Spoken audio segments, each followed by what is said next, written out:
예, 민주당과 국민의힘, 두 사람 조희대 대법원장과 윤석열 전 대통령의 사진이 띄어져 있고요.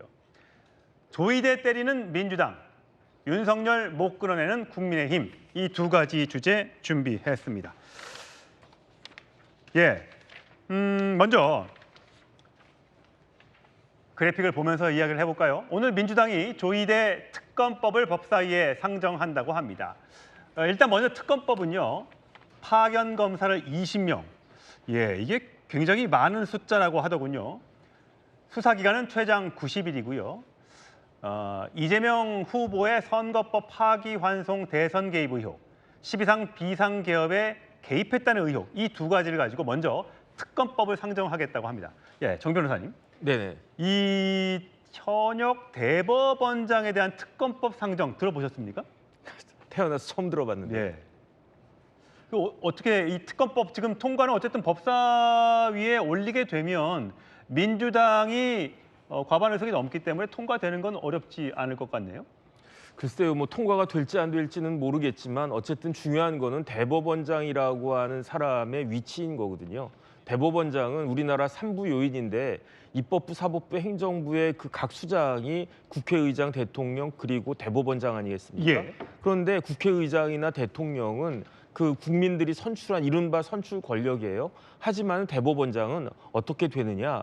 법관으로서 30년 가까이 그 이상의 그 경력을 거친 가운데 실력과 인품이나 모든 것들이 다 그 인정이 되고 그리고 난 다음에 그 국회에 또 그 동의를 얻어가지고 대통령이 임명하는 그런 명예로운 자리가 대법원장 아니겠습니까? 그러니까 대법원장이 저런 특검의 대상이 되는 건 고사하고 대법원장은 국회에서 뭐 이런저런 현안이 있어도 대법원장을 부르지가 않습니다. 누구를 부르느냐? 법원행정처장을 부르는데 법원행정처장도 대법관이시거든요.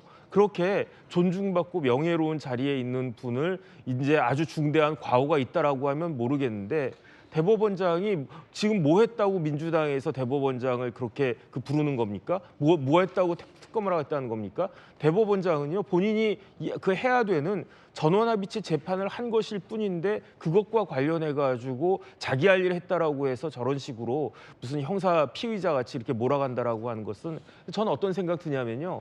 지난번 정권에서 문재인 정권에서 갑자기 윤석열 검찰총장이 뜨지 않았습니까? 왜 떴습니까? 저런 식으로 핍박을 받으니까 검찰총장이 법무부 장관 등에 의해서 저렇게 말도 안 되는 그러한 모양을 받았으니까 그런 부분들에 대한 국민들의 반감이 검찰총장에 대한 지지로 이어져서 심지어 대통령에까지 당선됐는데 저러다가 그러면 차차기 대통령으로 갑자기 조희대가 뜨는 거 아닌가? 저는 그런 생각까지 들고 그다음에 다른 걸 다 떠나가지고 대선을 이제 딱 20일 남겨놓고 있는 이런 상황에서 그 민주당이 자신들의 입법권이 있다라고 하는 것을 기화로 해가지고 이런 식으로 사법권까지 형해화시키려고 한 저런 모습을 보여준다라고 하면 이게 과연 20일 남은 대선에 도움이 될 것인가 민주당은 좀 진지하게 생각해야 되는 것이 아닌가 싶습니다. 박수현님. 사실 지금 고등법원에서는 선거에 영향이 미칠 수 있다면서 이재명 후보의 그 항소심, 그러니까 파기환송심 재판을 대선 이후로 늦춰놨지 않습니까? 그런데도 불구하고 대법원장 탄핵을 특검법으로 올리겠다는 이유는 뭡니까? 그러니까 지금 이제 정혁진 변호사께서도 비판을 하셨고 오늘 거의 모든 언론의 사설 칼럼들이 이제 동시 비판을 하고 있잖아요. 우리 그 돌직구쇼 시청자 여러분, 국민 여러분께 꼭 말씀드리고 싶은 게 있습니다. 민주당이 바보가 아닙니다. 그리고 지금 앵커 말씀하셨듯이 선거가 얼마 남지 않았는데 이것이 민주당의 선거에 도움이 되겠느냐라는 우려도 알고 있습니다. 그러나 그렇다고 해서 민주당이 또 국회가 입법부가 해야 할 일을 하지 않으면 그것 역시 국민께서 일하라고 주신 권한을 그냥 방기하는 것이라는 생각을 민주당은 하고 있어요. 저희가 비록 손해를 보더라도 해야 할 일은 제때 해야 한다는 것인데 그럼 어떤 것이 잘못됐느냐?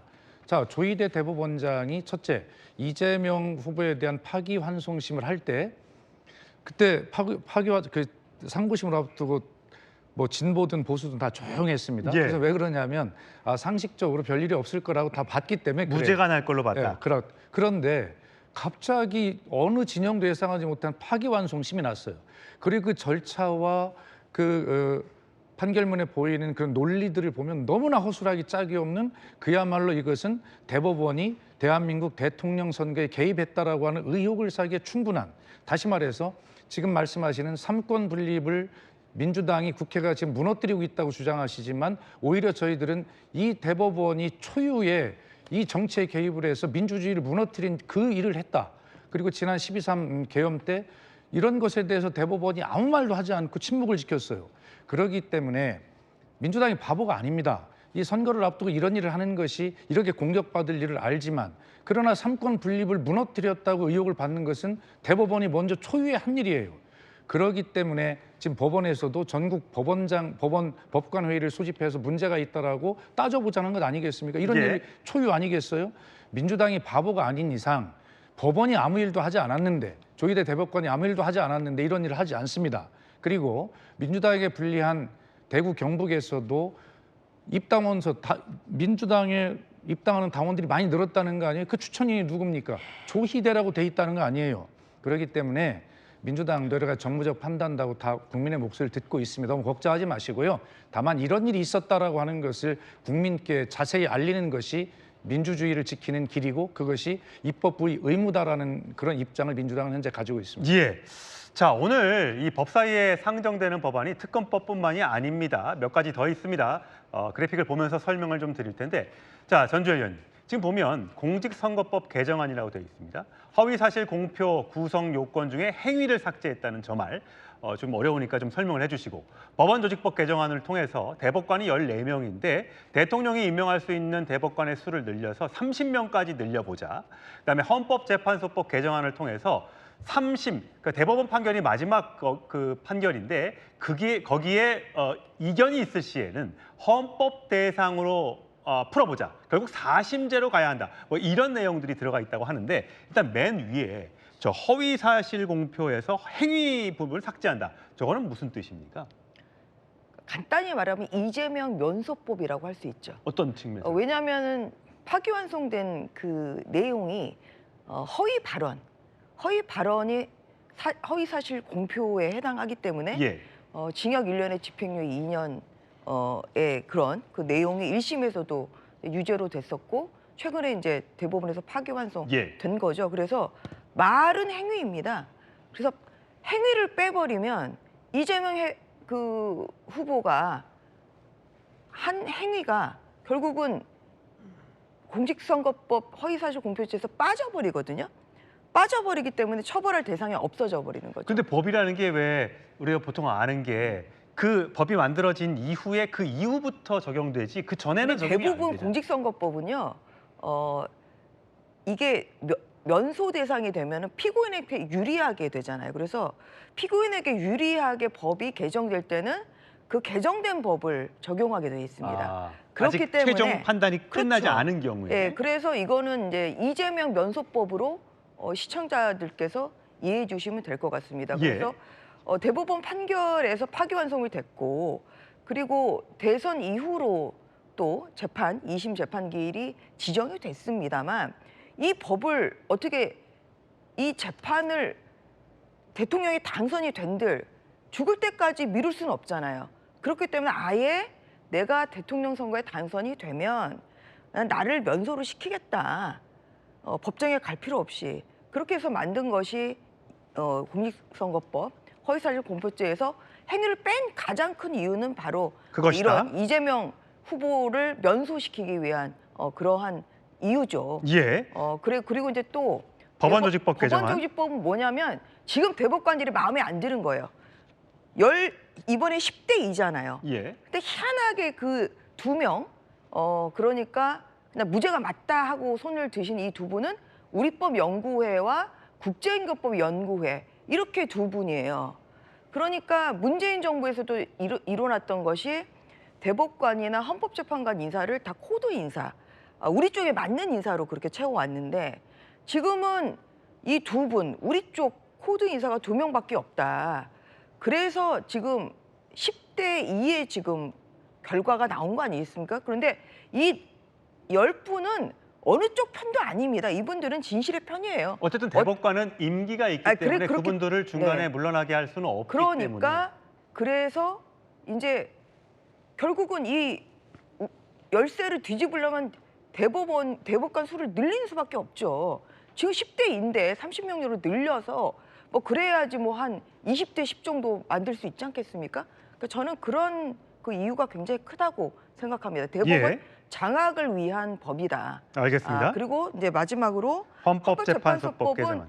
또 이 판결을 면소될 판결이잖아요. 아까 그 공직선거법 개정이 되면 면소가 될 수밖에 없어요. 그랬지만 화가 안 풀리는 거죠. 그래서 여러 가지 견제 장치로 해서 헌법재판소가 이 판결, 법원의 판결도 심판 대상으로 해서 다시 심사하게 하는 그러한 사실상의 법을 사심제를 두자. 네, 그렇게 해서 결국은 이 이재명 후보에 대한 그 파기환송 그 재판 결과에 대해서 여기서 주는 그러한 것은 법원 가만두지 않겠다. 저는 그러한 것으로 예. 보고요. 어쨌든 이 세 가지, 네. 예, 세 가지 모두 상정된 예정된 법안들 모두 이재명 후보를 구하기 위한 것 아니냐라는 전주의 전 아니, 근데 의원의 제가 개인적인 한 말씀만 의견을 한 말씀만 드리면 아니 그냥 검은 것을 검은 것이라고 하는 게 왜 죄가 됩니까? 오히려 저는 이 사건에서는 검은 것을 흰 걸로 판결한 2심이 오히려 문제라고 생각합니다. 예, 알겠습니다. 그런데 검은 것을 검은 것으로 본 이 사법부에 대해서 이렇게 여러 가지 뭐 오늘 말도 안 되는 그 대법원장 특검법이랄지 이런 것을 하는 것은 결국은 민주당이 다수 의석을 가진 민주당이 대통령 선거에서도 이기게 된다면 예. 입법부, 사법부, 행정부까지 장악하는 절대 반지를 끼겠다. 이런 것이기 때문에 저는 심각한 자유민주주의와 법치에 대한 심각한 위협행위라고 예. 생각합니다. 자, 양 부위원장도 법조인이시니까 요 세 가지에 대해서 국민의힘 측에서는 이렇게 주장을 합니다. 자, 민주당은 어떻게 반론하시겠습니까? 그러니까 물론 지금 전주 의원 말씀하신 것 어느 정도 일리가 있는 주장이긴 하죠. 근데 좀 이런 개정안이 정말 이재명 후보만을 위한 법이라고 보기는 어렵고요. 과거부터 계속된 논의가 있었던 얘기입니다. 우선 지금 허위사실 공표죄 같은 경우에서 너무 그게 행위라고 하는 게 너무나 포괄적인 개념이기 때문에 사실상 선거운동을 굉장히 약화시키고, 그러니까 정치적 표현의 자유를 억제한다는 측면이 있기 때문에 이거는 몇 년 전에 이미 논문이라든가 최근 토론회에서도 이 부분 개정이 필요하다는 여러 가지 논의가 있었던 거기 때문에 그걸 한번 다뤄보자라는 얘기고요. 왜냐하면 사실 행위에 관한 부분, 이게 행위가 너무 포괄적이기 때문에 사실 이걸 상대 후보를 공격하거나 정치적인 탄압을 하기 위해서 고발을 하고 기소를 하고 그렇게 해서 아예 정치적 선거운동의 자유를 위축시키는 면이 굉장히 있거든요. 그래서 그걸 한번 이번에 다뤄보자는 얘기고요. 그리고 이제 법원조직법 대법관을 증원하자는 얘기는 이미 과거에 이제 2015년인가요? 그 새누리당에서 법원조직법 개정안을 대표 발의하면서 상고법원 추진을 새누리당이 본격적으로 한 적이 있습니다.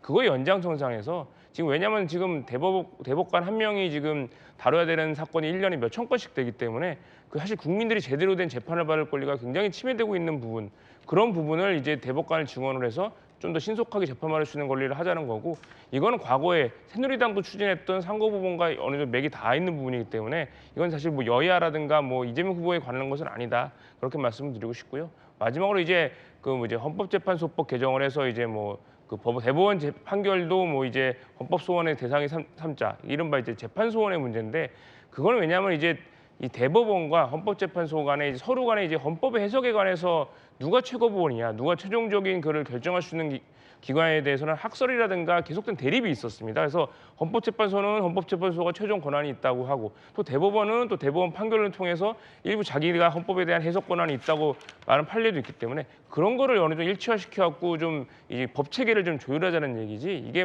이재명 후보만을 위한 법이라고 보기엔 좀 어렵습니다. 예, 박 의원님. 그런데 이게 오비 일학이라고. 예. 하필이면 이제 이재명 후보에 대한 대법원의 이제 유죄 취지 파기환송 결과가 나온 직후에 추진되다 보니까 국민의힘 쪽에서는 계속해서 이재명 후보 구하기 아니냐라는 의심을 사고 있는 것이고요. 네. 또 이게 어쨌든 거부권이라는 또 대통령의 거부권, 지금 대통령은 없습니다만 있지 않습니까? 예. 그러다 보니까 이게 지금 정부에서 법안을 추진하는 게 아니라 이재명 후보가 당선된다는 가정하에 그 직후에 넘겨서 거부권을 하지 않도록 하겠다. 이런 것들이 혹시 국민의힘 측에서 보기에는 이거 꼼수 아니야? 라고 이제 해석을 한다는 거겠죠? 여기에 대한 생각은 어떠십니까? 그럼요. 아니면 그렇게 국민의힘에서는 그렇게 뭐 지적을 할 수가 있지요. 뭐 그것을 뭐라고 하고 싶지는 않아요.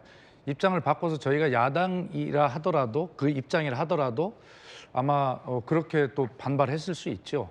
그러나 지금 우리 양 변호사 말씀대로 이 문제는 사실 어떤 이번에 우리가 12.3 위헌 불법 비상계엄을 쭉 거쳐오면서 뭔가 국민들이 생각할 때 야, 기상천외한 일이 많이 일어난다. 예. 이런 것은 결과적으로 입법의 미비나 불비나 이러한 어떤 것들 사이를 뚫고 자꾸 나오는 것이거든요. 그렇기 때문에 야, 차제에 우리가 국민적 불행으로 대통령 탄핵까지 겪었는데 이렇게 국민들이 불면의 밤과 분노의 밤을 새우면서 이렇게 하지 않도록 뭔가 이번 기회에 좀 법적인 미비나 이런 것들을 좀 제대로 해보자라고 하는 당연히 시대적 소산, 시대적 산물인 것이에요. 이런 것을 겪고도 그럼 하지 말고 우리가 뭐 유리해 보이고 욕먹을 거니까 하지 말자.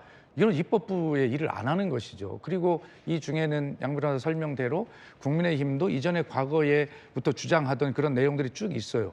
대법관 30명 증언하자, 뭐 몇 명으로 증언하는지는 어떻게 합의될지 모르겠습니다. 이거는 다 짜낸 거였거든요. 그런데 이것을 마치 지금 한다고 해서 그 역사를 다 알고 있으면서 국민의힘이 이것이 꼼수, 이재명을 위한 뭐 1인 방탄, 뭐 이렇게 공격하는 것은 자신들의 역사를 부정하는 것이고 지금 현재의 그 입법 보완의 어떤 필요 이런 것들에 눈 감고 있는 것이고 언젠가는 해야 되는 것인데 그래서 민주당도 그런 어떤 의혹이나 이런 꼼수다라고 하는 비판에 직면하지 않도록 될 수 있으면 좀 이재명 후보가 뭔가 유리하게 득을 볼 수 있는 게 있다면 이런 것들에 대해서 좀 협의를 해가지고 좀 줄인다든가 그래서 이렇게 좀 하는 것이 맞다고 저는 생각을 합니다. 예. 그러니까 30명이 아니라 뭐 한 20명 뭐 이런 식으로요. 뭐 어떻게 됐든 간에. 예. 어떻습니까? 정 변호사님 보시기에는 오늘 뭐 법사위에 상정되면 뭐 당연히 국민의힘 의원들은 참석해서 반대 의사를 표시하고 거기에 대한 이유를 밝힌다고 하는데 막을 방법은 지금 없는 거잖아요. 뭐 여태까지 지난 그 22대 총선이잖아요. 22대 총선 이후에 쭉 벌어졌던 1년 넘는 기간 동안에 벌어졌던 모습들을 쭉 보면 똑같은 일들이 반복될 것이다. 여당인데도 야당을 막지 못했는데 지금은 여당 비스무리한 당이지 여당이라고 보기도 어렵지 않습니까? 조금 있으면 야당이 될 가능성이 굉장히 높은 정당인데 무슨 힘이 있을 것인가? 저는 그런 생각이 들고요. 그다음 뭐 박수현 의원님이나 그다음에 이제 양 변호사님이나 다 좋은 말씀을 해주셨고 그다음에 사실 우리나라 대법관님들한테 일이 너무 많아가지고 그래서 뭐 대법원 재판 연구관들도 고생을 많이 했다 이렇게 볼 수는 있는데 그런데 지금 이 시점에서 대법관 숫자를 늘리겠다라고 하는 거는 누가 봐도 명백한 거 아니겠습니까? 대통령이 윤석열 대통령이 임명했던 대법관이 지금 10명이 넘어가는 그런 상황에서 결국은 지금 뭐 헌법재판관 임명됐을 때 보여졌던 그런 식의 새로운 대법관들을 새로운 대통령이 채워서 그야말로 대법원을 희석시키려고 하는 그런 목적이 있는데 그런 목적을 아무리 이렇게 숨기려고 해도 우리 국민들은 다 잘 알고 있다. 저 이 말씀을 드리고 싶습니다. 예. 자, 오늘 법사위에 상정될 여러 가지 이 법안들에 대해서 살펴봤고 자, 이번엔 윤석열 전 대통령 이야기인데요. 김문수 국민의힘 후보가 윤 전 대통령 출당 여부에 대해서 이렇게 한마디를 했습니다. 들어보시죠. 대통령께서 탈당을 하느냐 안 하느냐 하는 것은 본인의 뜻입니다. 우리 당이 대통령 보고 탈당해라 하지 마라 이렇게 하는 것은 옳지 않다고 생각하고 만약 윤석열 대통령께서 잘못한 점이 있다고 판단해서 탈당하라고 한다면 우리 당도 책임이 있습니다. 자기가 뽑은 대통령을 탈당시키는 방식 이런 것을 가지고 책임이 면책될 수도 없고 또 그렇게 하는 것은 도리도 아니라고 생각합니다. 자진 탈당을 하지 않는 이상은 출당 조치는 없다. 뭐 현재로서는 그런 것은 생각해 본 적이 없습니다. 예, 전주인. 김문수 후보는 계엄에 대해서는 나는 말렸을 것이다.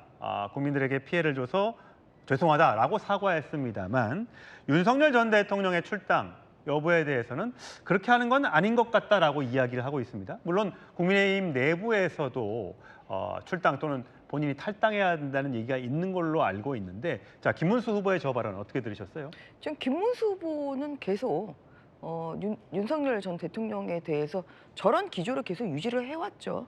그렇기 때문에 본인이 또 후보라서 뭐 국민의힘의 입장을 대변할 그런 입장도 있습니다만 또 본인의 소신이 강하신 분이기 때문에 어제는 출당 조치 없다 그랬다가 후보 됐다고 해서 갑자기 말을 바꾼다? 이것은 김문수 후보가 지금까지 걸어온 길과 맞지 않다고 생각합니다. 예. 그래서 경선 때부터 그런 기조는 계속 말씀을 해오셨기 때문에 저는 뭐 그 답변, 출당 조치에 대한 답변은 저는 뭐 본인의 소신을 계속 유지하고 있다 이렇게 이해하고 있습니다. 그리고 사실 지금은 본선 후보로서 지금 타당 후보가 경쟁을 해야 될 시기입니다. 예. 지금 출당 얘기를 꺼내는 것은 또 당원들 사이에서도 출당을 해야 된다는 것에 대해 찬성하는 분도 있지만 반대하는 분도 있고 예. 오히려 국민의힘의 내부 분열이 올 수 있는 그런 상황입니다.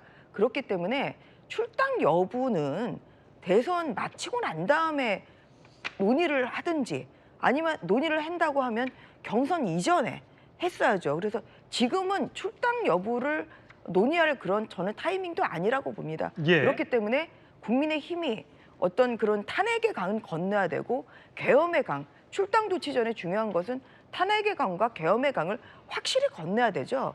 어제 계엄에 대해서는 이제 사과한다는 그런 발언을 했습니다만 저는 좀 이 정도는 미흡하다고 생각하고요. 좀 더 정말 그 아주 국민들이 봤을 때 정말 사과한다는 그런 진정성이 느껴질 정도로 여러 차례 이 계엄 사태 그리고 또 그 후에 이뤄진 탄핵 사태에 대해서는 국민들의 눈높이에 맞는 그런 사과 조치가 필요한 시점이라고 생각합니다. 예. 자, 여기에 대해서 민주당은 이런 반응을 내놨습니다. 들어보시죠. 윤석열을 섬기겠다고 하는 김문수 후보, 극우 내란 후보답습니다. 전광훈이 키우고 윤석열이 밀어준 극우 내란 후보답습니다. 차라리 윤석열을 선대위원장으로 모셔 전면에 내세우십시오. 내란 세력과 결별하라는 국민의 요구를 거부한 대가는 클 것입니다. 예. 자, 물론 일부 언론에서는 탄핵의 강 또는 계엄의 강을 건너야지만 중도 확장성이 있을 수 있다라는 이야기가 있습니다만 꽃꽃문수라는 별명답게 현재로서는 입장을 바꾸지 않고 있습니다. 자, 양재정 부위원장.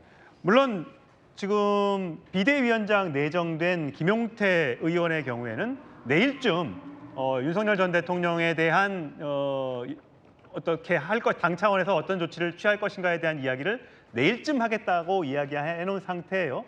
민주당 입장에서는 지금 조승래 대변인의 이야기처럼 결국은 그 강을 못 건널 거다 이렇게 보는 겁니까? 그렇죠. 지금 사실 대통령 우리나라 임기가 이제 5년이죠. 헌법상 대통령기는 5년인데 거의 한 반 정도밖에 안 된 2년이 좀 넘은 지금 왜 조기 대선을 치게 되었습니까? 바로 윤석열 전 대통령의 이제 불법적 위헌적인 이제 비상계엄과 사실은 내란 혐의를 받고 있는 이런 일련의 사태 때문에 사실 국가적으로 굉장한 손실, 국민적인 많은 피해를 감수하면서도 이제 새로운 정부를 출범하기 위해서 지금 이제 후보들을 내고 있는데요.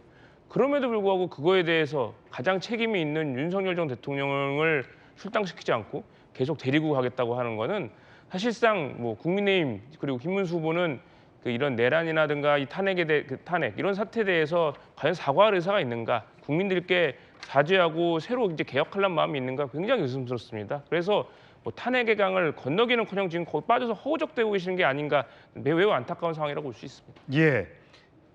허우적거리고 있다는 것은 양 부위원장의 개인적인 의견으로 의견입니다. 말씀을 드리겠습니다. 자, 저희 방송에 출연했던 김용태 비대위원장 내정자 이렇게 발언했습니다. 들어보시죠. 대통령께서는 본인 재판에 집중하실 수 있도록 해야 된다고 생각합니다. 그리고 저희 당은 미래로 나아가야 된다고 생각하고요. 여러 가지 정치 개혁을 말씀드렸고 또 국민의 상식을 되찾겠다라는 말씀을 드렸습니다. 젊은 리더십을 잘 발휘해 볼 수 있도록 하겠습니다. 예, 젊은 리더십을 잘 발휘해 보겠다. 비대위원장 내정자의 입에서 내일 어떤 발언이 나올지 주목을 해봐야겠습니다. 지금 민주당이 김문수 내란 비호집이라는 책자를 발간을 했다고 합니다. 자, 정진 변호사님, 어떤 내용들이 들어있는 거예요? 글쎄요, 일단은 그 김문수 후보가 지난 그 비상계엄 당시에 내란이라고 한 건 결국은 민주당에서 내란이라고 하지만 그 윤석열 대통령 12.3 비상계엄을 내란이라고 이야기하는 거 아니겠습니까? 하지만 김문수 후보는 고용노동부 장관으로서 국무위원이긴 하지만 그 자리에 있지 않았었어요. 예. 하지만은 뭐 보여준 게 뭐 이렇게 지난번에 그 의원님들이 뭐 일어서라고 했을 때 꼿꼿이 앉아 있었다 그런 모습들을 내란이라고 결국은 이제 치부하려고 하는 것 같은데 제가 봤을 때 저런 식으로 자꾸 내란몰이를 하는 것이 민주당 입장에서는 이번 선거에서 민주당에게 도움이 되기 때문에 저러는 거 아니겠습니까? 그렇기 때문에 지금 국민의힘이든 민주당이든 실질적으로 그 집중해야 될 것은 대선 승리일 텐데 아무리 제가 생각을 해봐도 윤석열 대 이재명 구도로 가면 형식적으로는 그 구도가 했을 때 붙었을 때 2대2였어요. 윤석열 대통령이 지난 대선에서 이겼고 그 다음에 있었던 지방선거에서 이겼습니다. 예. 하지만 그 다음에 있었던 강서구청장 선거와 총선에서는 대패했잖아요. 예. 그렇기 때문에 형식적으로는 윤석열과 이재명은 2대2다, 맞수다 이렇게 볼 수 있지만 지금 입장에서는요. 윤석열 대 이재명 구도는 그야말로 민주당에게는 땡큐인 그런 상황 아니겠습니까? 실질적으로 이번 대선에 국민의힘에 있어서 가장 큰 현실적인 걸림돌은 누구냐? 제가 봤을 때 윤 대통령인데 이 정도 되면 윤석열 대통령이 스스로 결단해야 됩니다. 이게 뭐 김문수 후보가 마음이야 그 뭐 출당을 시키고 싶겠습니까? 하지만은 중요한 건 뭐냐면은 윤석열 대통령이 스스로 탈당을 해야 그래야 국민의힘에게 조금이라도 더 힘이 되고 그래야 윤 대통령 본인에게 더 낫지 않을까? 그 이야기를 김용태 이제 내정자가 이야기한 것이다. 저는 그렇게 판단됩니다. 예, 윤석열 전 대통령뿐만 아니라 김건희 여사에 대한 지금 검찰 조사가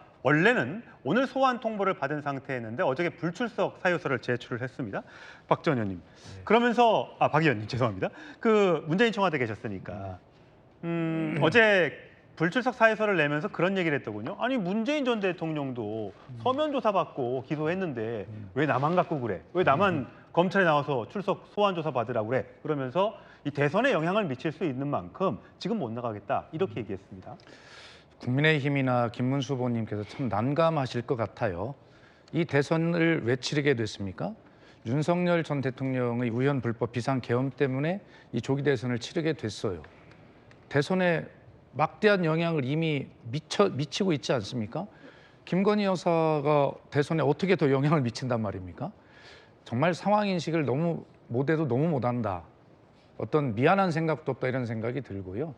뭐 좋습니다. 뭐 어쨌든 원칙과 상식과 공정, 법에 의해서 처리가 될 것이고요. 그런데 그 대선에 영향을 미치기 때문이라고 하는 어이없는 이유도 어이가 없지만 문재인 전 대통령을 거기에 끌어들이는 것도 정말 어이가 없어요. 왜 그러냐면 문재인 전 대통령은 지금 검찰로부터 서면 조사서를 받았어요. 그리고 그것을 이제 언제까지 답변을 내겠다라고 일정을 검찰에 통보한 상태였어요. 아마 한 2주인가 후까지 내겠다 이렇게 하고 있는데 아니 검찰이 왜 그 2주를 못 기다립니까? 그 답변서를 무슨 오래 끌은 것도 아니고 그래서 답변했는데 갑자기 2주 후까지 서면 답변서를 내겠습니다 통보를 했는데 이런 방법 없이 그냥 기소를 해버린 거예요. 그 상태에서. 그러니까 김건희 여사가 좀 제대로 알아야 되는 것이 문재인 전 대통령이 불출석했다거나 거부했다거나 그런 것이 아니라 서면 답변서를 제출하겠다라고 통보를 한 상태에서 아무런 검찰의 반응이나 조치 없이 그냥 기소를 당한 겁니다. 그렇기 때문에 아무데나 그런 거 붙이는 거 아니다는 말씀을 꼭 드리고 싶습니다. 네. 알겠습니다. 이게 사실 김건희 여사의 경우에는 출석을 해도 또 출석을 이렇게 하지 않아도 선거에 미치는 영향이 일정 부분 있는 것 같습니다. 자, 과연 이런 여러 가지 일들이 이번 대선에 또 앞으로 있을 여론조사에 어떤 영향을 미칠지요. 여러분, 유권자 여러분들께서 판단해 주시면 될 것 같습니다.